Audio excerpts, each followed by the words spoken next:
अस्सलामुअलैकुम, मैं हूँ रबिया और आप देख रहे हैं मेरा YouTube channel kitchen with Rabia.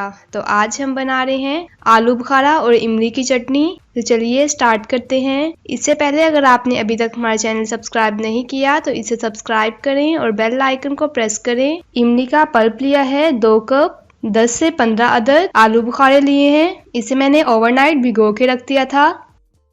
नमक 1 टीस्पून, कुटी हुई लाल मिर्च ली है 1 टीस्पून, काली मिर्च ली है 1 टीस्पून, चीनी 1 खाने का चम्मच, सिरका लिया है 1 खाने का चम्मच। तो चलिए स्टार्ट करते हैं। अब मैंने एक जग लिया है, इसमें मैं डाल रही हूँ आलू बुखारा के मैंने बीज निकाल लिए हैं। साथ ही इसमें इमली का पल्प ऐड कर देंगे।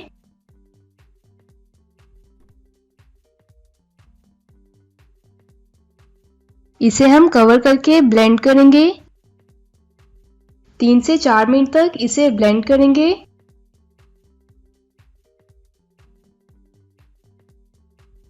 तो ये ब्लेंड हो गया है। अब मैंने एक पैन लिया है, इसमें इमली और आलू बुखारे का पल्प डाल देंगे।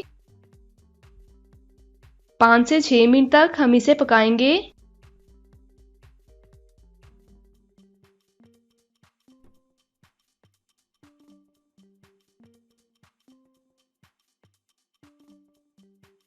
मुसलसल हम इसमें चम्मच हिलाएंगे।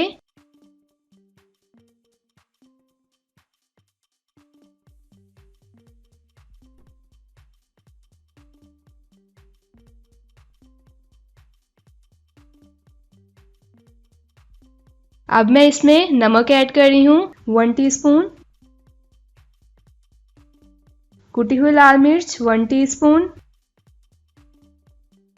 काली मिर्च 1 टीस्पून, चीनी 1 चाय का चम्मच,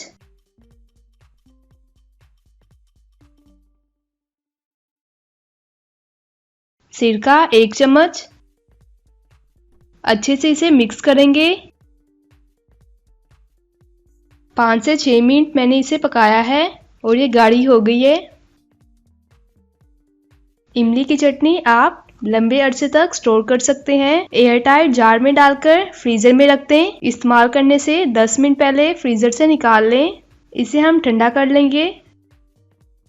तो तैयार है हमारी इमली और आलू बुखारे की चटनी। आप इसे फ्रूट चाट, दही बल्ला और चना चाट में इस्तेमाल कर सकते हैं। आप इस रेसिपी को ज़रूर ट्राई कीजिएगा, अपने दोस्तों के साथ शेयर कीजिएगा। वीडियो अच्छी लगे तो इसे लाइक करें। इंशाल्लाह मिलते हैं नेक्स्ट वीडियो में एक नई रेसिपी के साथ। तब तक के लिए अल्लाह हाफिज़।